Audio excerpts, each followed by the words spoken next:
Idinala nila sa ospital si Bianca na konsensya naman si Mabel sa mga ginagawa niya sa anak niya. Masyado ba siyang sumobra? Ang gusto niya lang naman ay maging masayang anak niya. Masamang tinignan ni Amy ang kanyang ina. Tingnan niyo na kung anong epekto ng ginagawa niyo sa kanya. Okay naman si Bianca sa mga nakalipas sa taon. Masaya naman siyang inaabot ang pangarap niya. Tanggap niya na rin na wala na sila ni Santino. Gusto niya na lang lumayo at mag-move on pero kayong nagkukulong sa kanya. Ano bang meron kay Santino para hindi niyo siya mapakawalan? Kayo bang nasaktan? Kayo bang iniwan para hindi kayo makalimot sa kanya? I can't believe you, Mom. Dismayadong sad ni Amy. Kung wala na talagang nararamdaman si Santino para kay Bianca, anong ibig sabihin ng picture nilang dalawa na magkasama sa hotel at parehong walang saplot? Alam ko may nangyari sa kanila sa itsura pa lang nilang dalawa. Pamimilit pa rin ng kanyang ina. Napapailing na lang si Amy sa kanyang ina. Naghintay sila ng ilang minuto bago nakapasok sa kwarto si Bianca. Kailangan na muna naming mag-run ng test about her para malaman natin ang dahilan ng pagkawala niya ng malay. Kung depressed siya, kailangan natin siyang i-refer sa psychiatrist. Wika ng doktor, tumango naman ang mag-ina. Nang umalis ang doktor ay naupo na silang dalawa sa gilid ni Bianca. Namayat na naman si Bianca. May itim na rin ang palibot ng mga mata nito. May mga pasa na rin sa iba't ibang bahagi ng katawan niya, senyales ng pagiging anemic niya. Ano bang nangyayari habang wala ako? Bakit ganyan ang itsura niya? Tanong ni Mabel habang nakatingin pa rin siya kay Bianca. Hinahanap niya si Lian o si Santino pero hindi niya mahanap. Umuwi siya nung isang araw, pagod na pagod. Nawalan din siya ng malay pero inisip kong baka pagod at stress lang siya. Kaya pinagpahinga ko lang siya. Pagkatapos nung nilak niya ng pintuan niya at wala na siyang gustong kausapin. Sagot ni Amy. Naawa na rin siya sa kapatid niya. Posible bang may tinatago sa kanilang kapatid niya? Sinusubukan ba nitong magpakamatay? Hinintay nilang magising si Bianca pero hindi pa rin to nagising. Hindi pa rin bumabalik ang doktor para malaman nila kung anong diagnosis kay Bianca. Makalipas pang ilang oras ay bumalik ng doktor daladalang ilang mga papeles. Hinarap niyang ina ng magkapatid. Binigay nitong resulta ni Bianca. She's pregnant. Wika ng doktor na kinaawang ng mga labi ni Mabel. Gulat din ang rumihistro sa mukha ni Amy. Hindi siya makapaniwalang buntis ang kapatid niya. At si Santino ang ama? Magiging kabit na lang ba talagang kapatid niya at magiging bastardong anak nito? Napapahilot na lang si Amy sa noo niya. Anong problema bang dinala ng kapatid niya sa pamilya nila? Kapag nalaman to ng media, siguradong magiging center of attraction sila, lalo na si Bianca at international model to. Samantala naman kausap ni Santino si Agent Red. Sinasabi na nitong lahat ng nalalaman nito. Dere-derecho lang ang pag-iimbestiga nila. Nahuli na namin yung lalaki naglagay ng droga sa alak mo. Gusto mo bang makausap? Wika ni Agent Red. Sige, nasan ba siya? Tanong niya. Tumayo naman si Agent Red sa kanya giniya si Santino sa isang kwarto kung saan pansamantalang nakakulong ang nahuli niya. Pakawalan niyo ko. Wala naman akong kasalanan. Nakikiusap na wika ng lalaki. May takip ito sa mata kaya hindi niya nakikita ang mga taong nasa harapan niya. Sino nag-utos sa'yo na lagyan ng drogang inumin ko sa hotel habang nasa meeting ako? Binayaran ka ba ni Bianca Baker? Seryoso at malamig na tanong ni Santino. Sinusubukan naman ng lalaking kilalanin ng boses pero hindi niya ito kilala. Hindi ko kilalang sinasabi niyo, sagot nito. Napataas naman ang kilay ni Santino. Walang ibang maglalagay ng droga sa inumin niya kung hindi si Bianca dahil ito naman ang nakasama niya nung gabi ng meeting nila. Alalahanin mong mabuti. Si Bianca Baker bang nag-utos sa'yo para lagyan ng drogang inumin ko? Sa 5-star hotel sa 12th floor, room 4018. Pagpapaalala ni Santino. Napalunok naman ang lalaki. Alam niyang hindi basta-bastang taong binangga niya. Pasensya na po sir, nautusan lang ako mag-deliver ng alak at pagkain sa room ninyo. Pero yung sinasabi niyong droga, wala akong alam doon. Takot nitong sagot. Sino nag-utos sa'yo? Uulitin ko pa ba? May diing tanong ni Santino. Napapalunok ang lalaki dahil sa takot. Natatakot siyang hindi na siya makakauwi ng buhay. Hindi ko po siya kilala sir. Lalaking kumausap sa akin. May kasama siyang babae pero hindi ko nakita ang mukha niya. Dahil may nakaharang sa mukha niya. Napag-utusan lang po ako dahil ang alam ko sila ang cater. Sumunod lang ako sa inuutos nila. Nilagyan nila ng marka ang mga alak sa baso at sinabi sa akin na yung marka na may red ay sayo ko ibibigay. Kung ikaw yung lalaking nasa harapan at nagpapaliwanag, sagot ng lalaki. Nagsalubong ang mga kilay ni Santino. Babae? Sinong babae? Ilang edad ng babaeng nakita mo? Tanong niya, inalala naman ng lalaki yung mukha nito. Sa tingin ko po sir, nasa 40s o mid-50s na pero hindi ako sigurado. Hindi ko nakita ang mukha niya pero alam ko may edad ng babaeng yun. Wala akong nakakausap na dalaga. Sad nito. Napatingin si Santino kay Justin. Ang description ng dalawang bihag ni Detective Jonas at description ng lalaki na sa harap nila iisa. Sinong babaeng yun na gustong patayin si Lian at ngayon naman ay gustong sirain ang relasyon nila? Imbestigahan niyo si Mrs. Mabel Baker. Alamin niyo kung may kinalaman siya sa mga nangyayaring ito. Motoridad na utos ni Santino.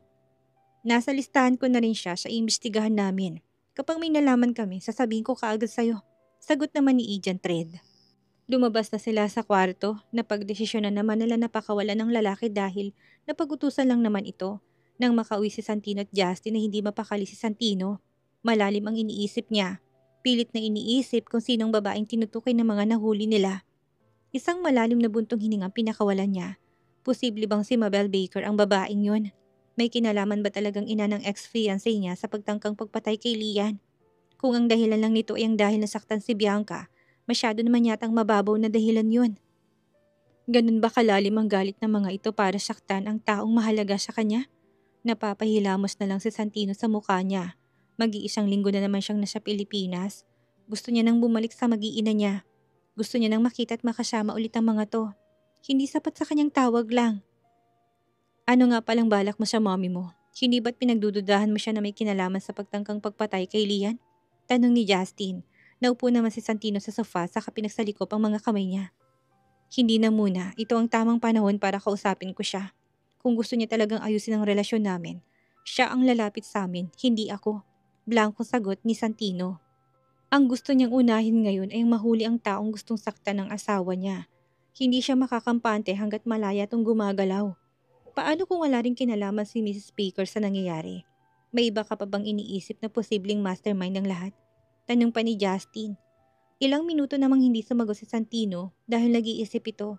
Salubong na naman ang mga kilay niya. Kung hindi nga si Mabel Baker, sino ang taong hinahanap nila? Hindi ko alam pero kailangan ko makasigurado na wala nga talaga siyang kinalaman. Paano kung magagaling din ng mga taong nakuha niya para linlangin ako? Kailangan natin na mahuli kung sino ang taong nasa likod ng pagtangkang pagpatay sa asawa ko. Paano kung hindi lang palang asawa kong pakay nila? Paano kung idamay din nilang mga anak namin? Hindi ko sila titigilan hanggat hindi ko nalalaman kung sino sila. Seryosong wika ni Santino. Hindi na siya makapaghintay na mahuli nilang mga taong gustong manakit sa asawa niya. Samantala namang nagising na si Bianca pero nakatulala lang itong nakatitig sa kisame. Nasa magkabilang gilid ang kanyang inatang ate niya. Naririnig niyang nag-uusap ang mga to pero wala siyang maintindihan dahil masyadong okupadong isip niya. Pakiramdam niya wala na siyang kwenta. Nasira ng pangarap niya. Nasira ng pagkatao niya. Palagi na lang siyang umiiyak kapag naalala niyang nangyari sa kanya. Bianca anak, can you hear me? Tanong ni Mabel dahil dere-derechong tumulong mga luha ni Bianca pero nakatulala naman ito. Ano bang nangyayari sa kapatid mo habang wala ako? Tanong ni Mabel kay Amy. Nang pakawalan ko siya sa kwarto niya, okay naman siya. Pero nung umuwi siya, bigla na lang siya nagkulong sa kwarto niya. Sa tingin ko dahil nalaman niya nabuntis siya. Pinalinis ko yung kwarto niya at may nakita silang dalawang PT at parehong positive. Sa tingin ko hindi niya tanggap ang pagbubuntis niya, sagot ni Amy. Hinarap naman siya ng kanyang ina't galit na naman ito. Hindi niya tanggap ang pagbubuntis niya? Hindi ba dapat maging masaya siya dahil magkakaanak na sila ni Santino? Sad nito, napapairap na lang si Amy sa kanyang ina. Naririnig mo bang sarili mo ha, mommy? Hindi ka ba nag-iisip? Bastardo magiging anak ni Bianca at isa siyang kabit. Hindi mo ba iniisip isa yung kahihiyan para sa kanya? She's an international model. Masisirang image niya. Masisira siya sa lahat. Alam niyo kung gaano kalakas ang isang legal wife. Anong laban ni Bianca sa legal wife? Sabihin man natin na may nangyari nga sa kanila ni Santino. Sa tingin niyo ba, paninindigan siya ni Santino? Nainis na wika ni Amy pero tila ba saradong isip ng kanilang ina. Kailangan niyang panagutan ng anak ko. Anong gusto niya? Gamitin ang anak ko para makaraos habang buntis ang asawa niya? Hindi ako papayag na ipapahiya nilang anak ko. Pagkatapos niya magpakasarap sa ibabon ni Bianca, tapos iiwan niya lang ito sa ere? Magkademandahan na. Siguro naman hindi papayag si Santino na masira rin ang pangalan niya. Kasalanan niya naman kung bakit nabuntis si Bianca. May diing sad ni Mabel. Napapailing na lang si Amy sa kanyang ina. Ang alam ko'y nakauwi na si Santino kaya pupuntahan ko siya. Ikaw na muna magbantay kay Bianca. Anas pa ni Mabel saka ito tumayot umalis. Napapabuntong hininga na lang si Amy. Tinignan niya si Bianca nakatulala pa rin. Okay ka lang ba? Gumising ka naman na Bianca. Bumalik ka na sa wisyo para makausap kita ng maayos. Wala ka ba talagang gagawin? Pangalan mong masisira, pangarap mong masisira. Manunood ka na lang ba? O baka naman ito na talagang plano mo una pa lang, ang magpabuntis kay Santino para makuha mo siya ng sapilitan. Nainis na si Amy dahil pati siya'y naiipit at nadadamay sa nangyayari sa kapatid niya. Marami rin siyang kailangan gawin sa trabaho niya, pero nandito siya at nagbabantay sa kapatid niyang nasira na yatang ulo dahil sa pag-ibig. Napabuga na lang ng hangin si Amy, bagsak ang balikat niya na yumuko. Hindi niya na alam ang gagawin sa pamilya niya. Bakit ba pinoproblema niya na rin ang problema ng mga to? Kapag nakalabas ka ng hospital, aalis na rin ako. Bahala na kayo ni Mommy sa buhay niyo. Kung gusto niyong maghabol sa lalaking pamilyado at kasal na, hindi ko kayo pipigilan. Pero bago niyo gawin yun, hayaan niyo makaalis na muna ako. Kung gusto niyong ipahiya ang sarili ninyo na lang. Hindi na ako mangingialam sa inyo. Malamig na saad ni Amy. Makalipas naman ng ilang minuto'y kinurap-kurap na ni Bianca mga mata niya. Nilibot niyang paningin niya na makita niyang ate niya ay dahan-dahan siyang bumangon. Napatingin naman ito kaagad sa kanya, kaya inalalayan niya ito. Okay ka na ba? Tanong niya. Nasaan si Mommy? Tanong niya dahil alam niya narinig niya ang boses nito kanina. Umalis. Pinuntahan si Santino. Gusto ni Mommy na panagutan ka ni Santino. Sa tingin mo ba gagawin niya si Santino para sa'yo? Sa tingin mo ba iiwan ni Santino si Lian para lang sa'yo? Ikaw na nagsabing mahal na mahal ni Santino si Lian. Sagot ni Amy. Umiling-iling naman si Bianca sa kanya inalis sa mga dextrose na nakalagay sa kamay niya. Anong ginagawa mo? Kunot nung tanong ni Amy sa kanya pinipigilan si Bianca na alisin ang mga nakasaksak sa kanya. Kailangan ko makausap si Mommy. Wala siyang dapat sabihin na kay Santino dahil walang kasalanan dito si Santino. Sigaw niya saka siya umalis sa kama. Pinuntahan ni Mabel si Santino sa bahay nito. Nasa labas na siya ng bahay ni Santino. Hinaharangan naman siya ng mga gwardya para hindi siya makapasok. Santino Villafuerte, lumabas ka dyan! Harapin mo ako! Malakas sa sigaw ni Mabel. Ma'am, umalis na kayo. Walang inaasahan na bisita ngayon si Sir Santino. Umalis na po kayo dahil kami ang mapapagalitan. Pagsusuway sa kanya ng gwardya. Pero hindi magpapatalo si Mabel. Santino Zephyr Villafuerte! Malakas sa sigaw ni Mabel. Gumuhit ng mga liti dito sa leeg. Napapakamot na lang sa ulo ng gwardyang sumusuway sa kanya. Sa lakas ng boses ni Mabel ay narinig ni Santino, kaya lumabas siya. Kunot noon niyang tinignan kung sinong nasa labas ng gate niya. Sino ba yung maingay dyan?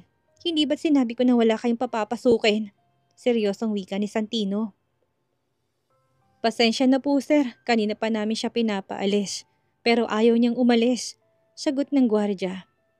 Hindi mo ako nakikilala o nagpapanggap ka lang na hindi ako kilala pagkatapos mong gamitin ang anak ko? Sigaw ni Mabel. Lumapit na si Santino sa gate para malinaw niyang makita kung sinong nasa labas ng gate. Napakunot siya nang noon nang makita niya si Mabel Baker. What are you doing here? Tanong niya. Ngayon na lang sila ulit nagkita. Gusto mo bang dito ko pa sa labas sabihin ang pakay ko? Gusto mo bang malaman ng mga kapitbahay ang baho mo? Bakit hindi mo ako papasukin para makapag-usap tayong dalawa? Napataas ang kilay ni Santino. Nagtataka sa sinasabi nito. Iniisip niya naman kung papapasukin niya ba ito, pero ano bang mahalaga ang sasabihin nito sa kanya? Kung tungkol ito kay Bianca, matagal ko na nakausap si Bianca. We're done, Mrs. Baker. Sabi ni Santino pero ngumisi si Mabel. Tinakot mo bang anak ko? Ikaw bang dahilan kung bakit natutulala siya? Gusto mo ba talagang marinig ng mga kapitbahay mong sasabihin ko? Pagbabanta ni Mabel, napapabuntong hininga na lang si Santino. Sa lakas ng boses ni Mabel, siguradong maririnig sila ng mga nasa malapit. Sinenyasan ni Santino ang gwardya na buksan ng gate. Nauna namang maglakad, papasok si Santino habang sumusunod naman si Mabel sa kanya. Maupo ka, wika ni Santino. Naupo naman si Mabel habang nakatayo naman si Santino. Hindi niya alam kung bakit kinakabahan siya kapag si Bianca ang palaging pag-uusapan. Hindi man lang ba siya magkakaroon ng tahimik na buhay? Mariing pinikit ni Santino ang mga mata niya sa kanya tinignan si Mabel. Anong kailangan niyo? Tanong niya. Diretso naman siyang tinignan ni Mabel sa mga mata.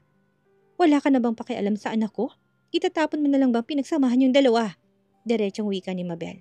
Hindi naman iniwas ni Santinong paningin niya. Kailangan ng malinawan ang mga taong umaasa na magkakabalikan pa sila ni Bianca. Bakit hindi niyo tinanong ang anak ninyo bago siya gumawa ng kalokohan? Bakit gano'n niya nalang kadali na itapon ang lahat sa amin? Sagot niya naman. Ngumisi si Mabel. Hindi ka pa nakaka-move on, hindi ba? Bakit hindi niyo ayusin ni Bianca ang relasyon ninyo? Kung may mga anak ka na kay Lian, pwede namang suportahan mo na lang sila. Ngumisi naman si Santino. Talaga bang iniisip nilang lahat na kaya niyang iwan ang asawa at mga anak niya para lang kay Bianca? Gusto niyong iwan kong asawa ko para sa anak ninyo? Hindi ako ganong klase ng lalaki, Miss Baker. Hindi niyo ba iniisip kung kaya kong iwan ang babaeng pinakasalan ko para kay Bianca? Sa tingin niyo ba, hindi ko kayang iwan si Bianca para rin sa ibang babae? Parang kanyang saad, nangngit-ngit ang mga ngipin ni Mabel. Dederechohin na kita, Santino. Nasaan ba si Bianca para kaming dalawang makapag-usap? Pagpuputol ni Santino, hindi siya makakapunta. Nagpapagaling pa siya kaya akong harapin mo ngayon. Ano ba talaga sa yung anak ko? Parausan mo lang? Inisasaad ni Mabel. Humugot naman ng malalim na buntong hininga si Santino. Sigurado siyang may alam siya sa Mabel siya nangyari sa kanila ni Bianca. Silang mag-inabang nagplano nun. Habang nag-uusap silang dalawa ay lumabas naman ng hospital si Bianca.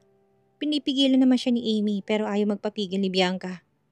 Huwag niyo akong haharangan. Kailangan kong puntahan si Mommy. Ate! Galit na sigaw ni Bianca. Napubuntong hininga na lang si Amy dahil para bang wala na sa sariling kapatid niya. Siguradong hindi to titigil hanggat hindi niya sinusunod ang gusto nito. Okay, fine. Idadala kita kay Mommy pero kailangan mo munang magbihis. Ibinigay ni Amy ang daladala niyang damit ni Bianca. Magbihis ka na muna sa CR at hihintayin kita. Aniya pero umiling si Bianca. Ayoko, sa kotse na ako magbihis. Wala akong tiwala sa'yo ngayon. Matapang na wika ni Bianca. Walang nagawa si Amy kung hindi ang sundin ang gusto ng kapatid niya. Nagtungo na silang dalawa sa parking lot. Sa kotse na rin nagbihis si Bianca dahil nakasuot pa ito ng hospital gown. Bilisan mo, utos ni Bianca sa atin niya nagde-drive. Binilisan naman ni Amy ang pagde-drive niya hanggang sa makarating sila sa bahay ni Santino pero hinarangan sila ng mga gwardya. Hindi po kayo pwedeng pumasok. Pinagbabawal po yun ni Sir Santino. Saad ng isang gwardya. Alam kong nasa loob ng bahay na itong mommy namin. Papasukin mo kami. Kailangan namin makausap si Santino at kailangan namin pigilan si mommy. Sigaw ni Bianca. Narinig naman ni Justin ang usapan ng mga to. Papasukin niyo. Utos niya na ginawa naman kaagad ng mga gwardya. Mabilis na pumasok si Bianca at Amy. Hindi na nila pinansin pa si Justin pero sumunod ito. Ano bang gusto niyo? Galit na tanong ni Santino kay Mabel. Napatayo na rin si Mabel para harapin si Santino. Panagutan mong anak ko. Dahil binuntis mo! Sigaw na rin ito na ikinatahimik ni Santino. Napatulala siya at pinilit na inintindi ang mga sinabi ni Mabel. Napakunot siya ng noo. Wala siyang maalala sa nangyari pero nabuntis niya si Bianca. Napailing siya. Hindi yun pwede. Hindi siya pwedeng magkaanak sa iba. Ang gusto niya lang ay tahimik na buhay kasama ng sarili niyang pamilya. Mommy, enough! Malakas na sigaw ni Bianca nang maabutan niyang mga ito. Napatingin na rin sa kanya si Santino. Tama na. Palayain na natin si Santino. Masaya na siya kay Lian. Magkakapamilya na sila kaya pabayaan na natin sila. Malakas niyang wika habang umiiyak. Hahayaan mong lumaki ang magiging anak mo nang walang ama? Ganun ba ha? Hindi ako papayag. Hindi ko hayaan na ikaw ang masisira habang masaya sila. Angil naman ni Mabel. Paulit-ulit namang umiling si Bianca habang umiiyak. Nakatingin lang naman sa kanya si Santino at Justin. Tama na. Ayoko na ng ganitong buhay. Ayoko nang ipagsiksikan ang sarili ko sa kanila. Sabihin man nating makuha natin si Santino at maghihiwalay silang mag-asawa. Paano ako magiging masaya kung iba naman talagang mahal niya? Palayain niyo na si Santino. Pakiusap. Nakikiusap niyang saad. Gusto mong palayain. Paano yung nangyari sa inyong dalawa ha? Paano ang batang dinadala mo? Walang nangyari sa amin. Alam kong walang nangyari sa amin. Malakas namang sigaw ni Bianca. Nalilito na si Santino kung sinong paniniwalaan niya. Dapat ba niyang pagkatiwalaan si Bianca? Naguguluhan na rin si Mabel sa sinasabi ng anak niya. Kami yung magkasama sa kwartong yun at alam kong walang nangyari sa amin. Sabihin niyo sa akin, may kinalaman ba kayo sa nangyari sa amin sa hotel? May kinalaman ba kayo sa mga picture namin ni Zephyr? Tanong ni Bianca. Umiling naman si Mabel, wala siyang alam sa sinasabi ng anak niya. Buntis ka at dapat lang napanagutan ni Santino magiging anak ninyo. May diin pa ring saad ni Mabel. Hindi si Santino ama ng pinagbubuntis ko, Mommy. Gusto niyong malaman kung bakit ako nagkakaganito? Hindi niyo ba napansin na simula na makipagkita ako kay Mr. Lu? Dahil yun ang utos niyo. Mas gusto ko na lang nakakulong sa kwarto ko. Mr. Lou raped me that night, Mommy. He raped me! Malakas sa sigaw ni Bianca. Wala nang humpay ang paglandas ng mga luha niya. Hikbi na rin siya ng hikbi dahil sa sobrang pag-iyak. Napaawang na rin ang mga labi ni Mabel habang gulat naman si Amy. Walang nakakaalam ng tunay na pinagdadaanan ni Bianca.